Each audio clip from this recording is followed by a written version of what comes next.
à la base, c'est comme si donc vous avez donc ça c'est de l'attention. Encore une fois, de l'attention et de l'intensité d'exister plus fort ou moins fort. Et quand vous faites évoluer la vie, l'évolution de la vie, c'est comme si vous créez des distorsions de plus en plus intéressantes que pour que ça donne des trucs où on s'échange un baiser ou voilà. Et en fait, vous êtes en train de moduler votre sensation d'exister, moduler la sensation d'exister de l'autre, mais c'est plus du être ou ne pas être. C'est des échanges très très subtils quoi, qui n'ont plus rien à voir avec j'existe plus fort ou moins fort quoi. C'est plus à somme nulle quoi. Vous voyez ? C'est des jeux.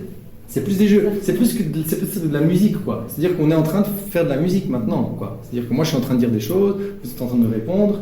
Et nos états d'être, c'est comme si on était un orchestre géant.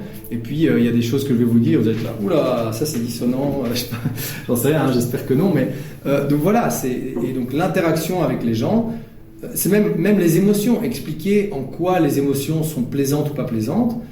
En fait, quand vous écoutez quelque chose qui est dissonant, une mélodie ou quoi qui est dissonante, pourquoi est-ce que vous pouvez le savoir, quoi. Je veux dire, c'est que ça, hein, c'est que des oscillations, quoi. Pourquoi est-ce qu'une oscillation vous dites aïe et l'autre oscillation vous dites ah beau. C'est comme si en nous on avait déjà cette c'est en nous, quoi. C'est naturellement on sait reconnaître la consonance et la dissonance naturellement. On n'a pas besoin qu'on nous l'apprenne, quoi. Ok.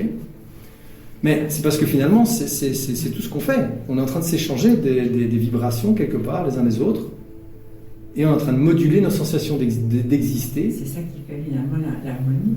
C'est ça qui fait l'harmonie aussi. C'est la dissonance relative. C'est-à-dire que ce qui est magique justement dans un orchestre, j'ai joué dans un orchestre quand j'étais un peu plus jeune, c'est qu'aucun des violons ne joue la même note. Parce que si ça, vous le copiez à l'infini, vous avez juste une augmentation de l'intensité, mais vous n'avez rien de nouveau qui apparaît.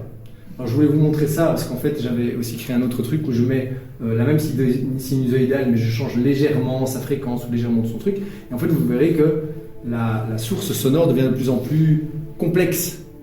Ça, à partir de quelque chose qui est ultra simple, si vous le faites interagir avec lui-même mais avec légèrement modifié, ça enrichit en fait ceci.